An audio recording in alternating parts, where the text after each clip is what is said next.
Over the past week, China's Communist Party has gathered for its once every 5-year Congress in Beijing, usually focused on policy. It also chooses both the country's leader and his successor. But this year, there was a twist. John Yang has the story. Thanks, Judy. Chinese President Xi Jinping is solidifying his grip on power. Today, when he introduced the new members of the so-called Standing Committee, the most powerful group in the country, there was no successor to Xi identified.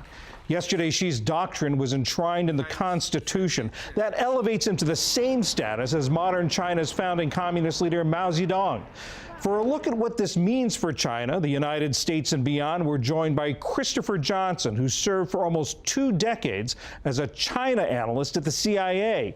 He's now at the Center for Strategic and International Studies. Mr. Johnson, welcome. Thank you. This all happens, of course, just 2 weeks before President Trump will be in China to meet with President Xi.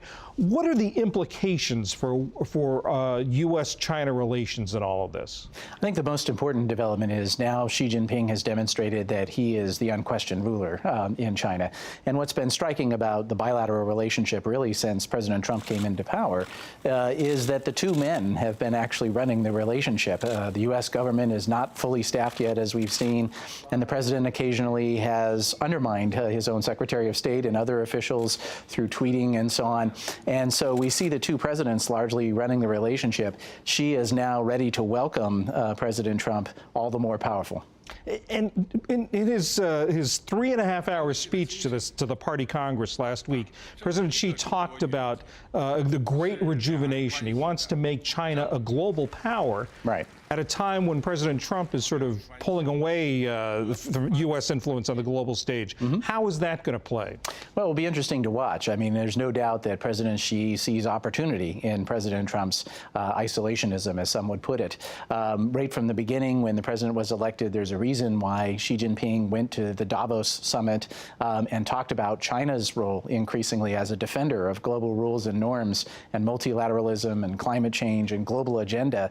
You know, this doesn't ring true when you look at it on the surface, but if the U.S. is pulling back and China sees opportunity, they're stepping into that vacuum. And Xi Jinping is telling us China not only expects to be a global power, they already are one and will start acting like one. Was there anything that happened at the Party Congress that concerns you about U.S.-Chinese relations? You know, one of the things that I think is potentially concerning is Xi Jinping made a point of talking about this island building that they've been doing in the South China Sea. You know, this is typically something where China has conducted this activity but not wanted to draw attention to it. Xi Jinping talked proudly about it in his speech. This can be a dog whistle, if you will, for conservative elements here in the United States who believe that China is eagerly trying to push the United States out of the region.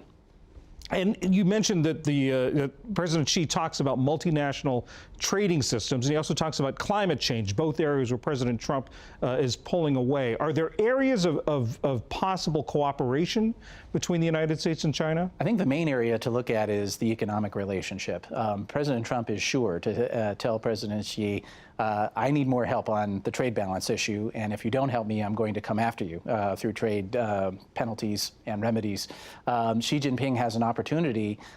He's signaling a desire to slow down China's economy. This will be good for the United States and the globe in that concerns about a Chinese financial crisis that could cause us all a lot of trouble could be modified. Will this have any impact on Mr. Trump's desire to get China to help him with North Korea? I think he will seek to indicate to Xi Jinping, okay, you have all the power now. Why don't you help me more on this issue? You know, there's been a sort of narrative in the past that Xi Jinping or any other Chinese leader on North Korea has been constrained by hardline influences in the military who remember fondly China's support for North Korea in the Korean War.